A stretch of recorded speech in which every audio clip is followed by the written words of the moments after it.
Hi boys and girls, Perry here, and I am no one you know for StoryToPixel.com with part 2 of this series on camera mapping in Cinema 4D using the Kodak SP360 to take the pictures. Now, I promised you that I'm using other apps. The first thing I am using is RoomScan Pro. This is an iPhone app, and it enables you, if you follow the instructions, you basically place the iPhone on each wall and you wait for it to beep, and then you move it to the next wall and you go around like this, and you end up with a floor plan like this. Now, their website here gives you more details, and they also have a page with a bunch of different tutorials showing you how to do different types of rooms and homes and stuff like that. This is a really good app. Now, this is the deal. When you need a specific type of iPhone or iPod Touch, you need an iPhone 5S or above. I had an iPhone 5, and unfortunately the sensor package on that was not accurate enough, so everything ended up curving in on itself. So I went out and I bought an iPod Touch 6th generation or above, in case you're looking at this in the future. 6th generation also has the new updated sensor pack that the iPhone 5S had, and the 6s and 6Ss, etc., etc. You need those more advanced sensor packages, and it's very accurate, actually. So you have some tutorials. He'll have all these links up on the website. Watch these videos, and the thing is don't be afraid to experiment with it. The first few times you use it, it takes practice to get good at it. But once you get good at it and you can kind of figure out what it wants and what it doesn't want, then you're okay. Another thing that I use along with this app is I use a Terrell laser distance measurer, basically a laser finder. It measures up to 229 feet. It's dirt cheap. It's like $50. Order it off of Amazon or whatever, wherever you can find it. It's accurate enough for what I need. Actually, it has a really good reputation. Now, I use this to measure the height of the ceilings, the height of the doorways, also how far off the ground the windows are, and especially I use it to measure where the camera is in the room from like 3 different walls, so that I can put the camera in Cinema 4D in the exact same spot for the projection. Now, where do I write all this down? Well, I use this app on my iPhone. So this is My Measures Pro. And basically, you take a picture of the room or the object or whatever, and then using your fingers, you stretch out a little arrow and you type in the dimensions. You can do meters, you can do inches. I do meters because that's the way that Unity likes it. And I work on a 1 meter scale, actual human scale, in Cinema 4D because that's what they use in Unity. Using this app, I write everything down so I can have all my measurements for Cinema 4D. Okay, so here is RoomScan Pro on the iPod Touch. I open it up and then just hit OK. And this is the one that I'm working with.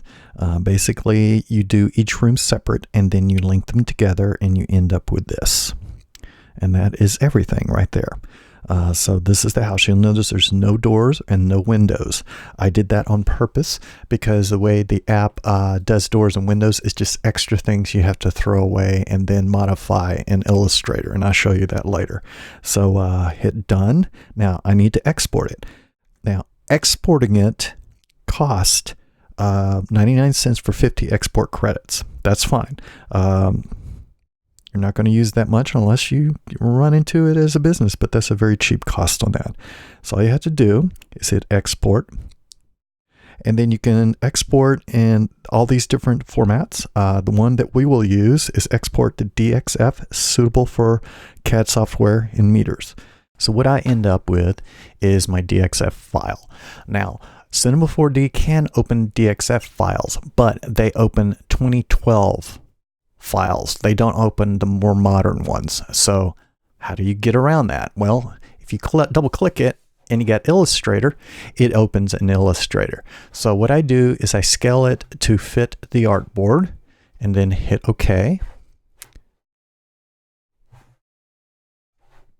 Now, this is what you end up with. The first thing you need to do is figure out the layers that you can toss. So you can toss that one, and I think, yeah, entrance floor. So let's take these three right here, and let's just go ahead and trash them. Okay, so this is what you're left with. Now, this is the thing. I'm going to go ahead and bring this out so that we can see. There is a ton of layers here. Now, a lot of these layers are little bitty lines and stuff like that, like little things like this and this thing, just junk. Because what happens is when you take the cell phone, or in my case, the iPod Touch, you're scanning. It will not scan in a portrait mode. It scans in landscape only. Now, I've talked with the developer and I've told him why I wanted to do work in a portrait mode is because in a portrait mode, it's much thinner and can fit into smaller crooks and crannies, which is and can be key, especially on an old home like this where there's a lot of details that I'm trying to measure. Also, somehow this ended up missing, so I got to bring that back in. First thing I want to do is let's just increase this a little bit. There we go. Is I am going to take everything and turn it off because I'm going to turn it on bit by bit, and then on the way I am going to toss the little bitty things that go on. So we got that. And I'm just going to do a couple of these where you can see them. Okay, so that one's probably not needed.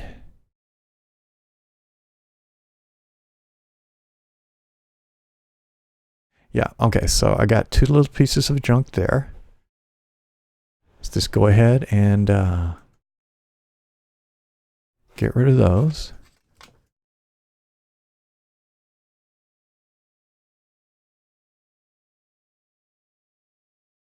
And I am going to go through this whole file. I'm going to speed it up and come back and go from there.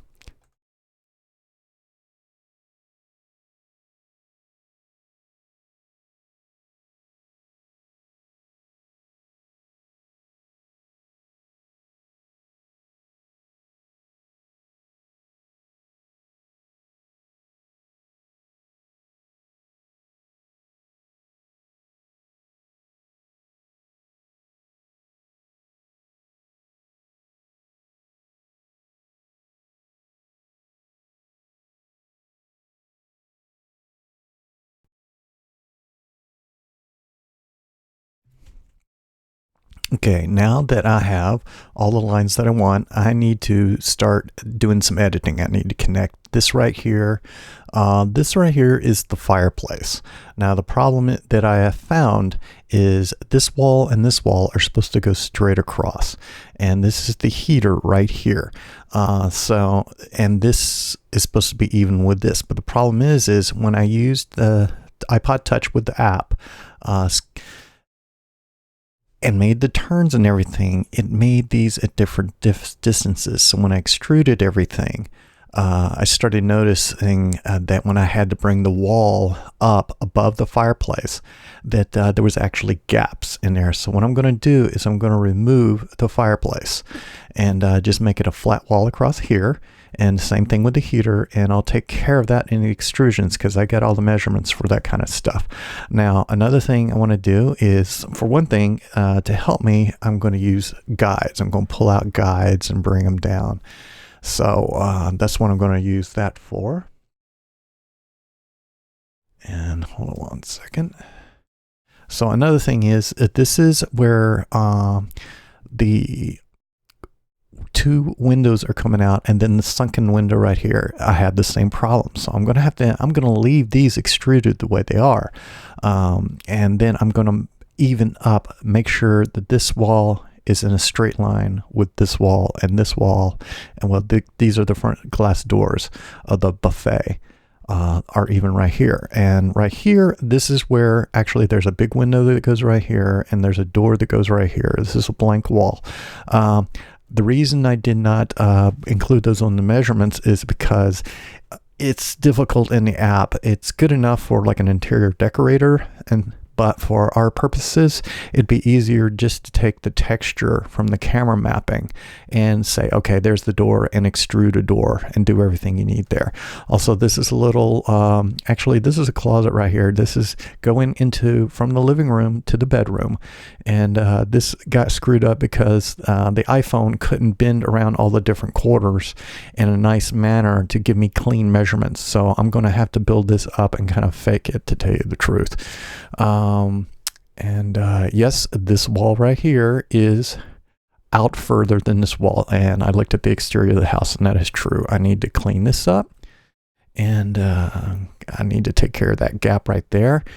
Basically, I'm just going to clean up everything, so I am going to turn everything up full speed and get to work on it.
All right, so I got everything together, connected everything. That was the main thing, make sure everything was connected, points to point, and make sure that the walls are even, and I think I got everything. So now what I need to do is I need to join all of this together so that it's just one path for Cinema 4D to extrude. So let's work on that right now. So what we're going to do is we're going to take your selection tool right here, and this one is the direct selection tool, and I'm just going to draw a box around everything. It's going to highlight everything, and then I'm just going to go up to Object, Path, Join. Now you'll notice that it's putting in extra paths, which I do not want. So that means that what I have to do is actually do it steps at a time. We'll start with the inside walls.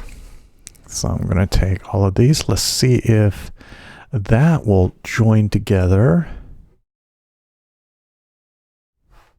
Object, path, join. And you see it created extra geometry, which I do not want. So let's do this all over again. Let's see here. How did I do that? So I'm going to go over to my layers, and I'm just going to see that one. That one, see if I can join them together. And then Command J. Yeah, that worked. And so I'm just gonna see if I can just go down the line. So let's take these two. Command J. And then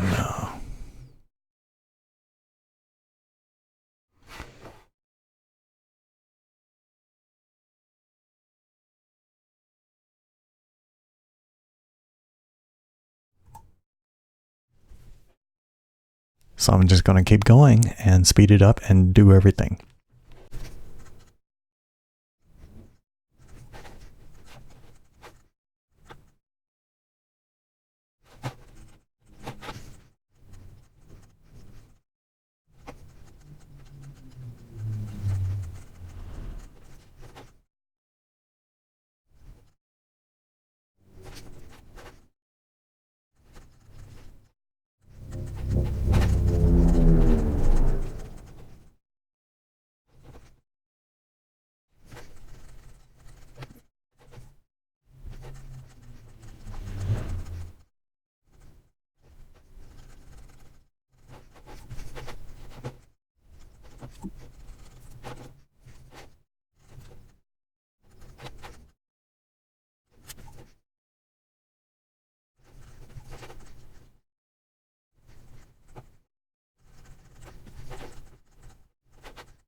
Okay, right now I am going to go through all the paths and delete. If you'll notice on this one right here, I have extra anchor points that I need to get rid of. I just need to have a single anchor point at every corner.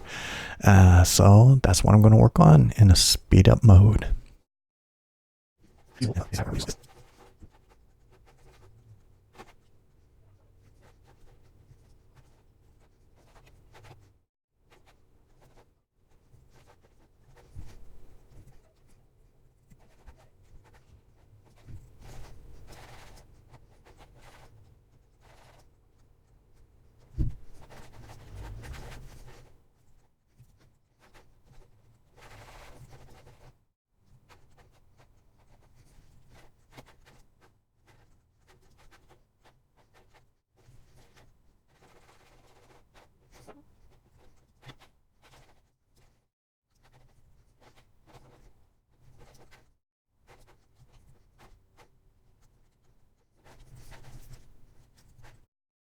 Okay, so what we have now is I removed all the extra points, and that actually threw off some of the geometry. So I had to straighten things out and make sure everything's good. So we got the interior walls and we got the exterior walls. So right now we just need to save it. And then we need to save as something that Cinema 4D can recognize. So I'm going to turn this into 8. Because we need to save it as an Illustrator 8 file. Okay, and that's something that you can import into Cinema 4D. So let's see, I think that's going to do everything. Okay.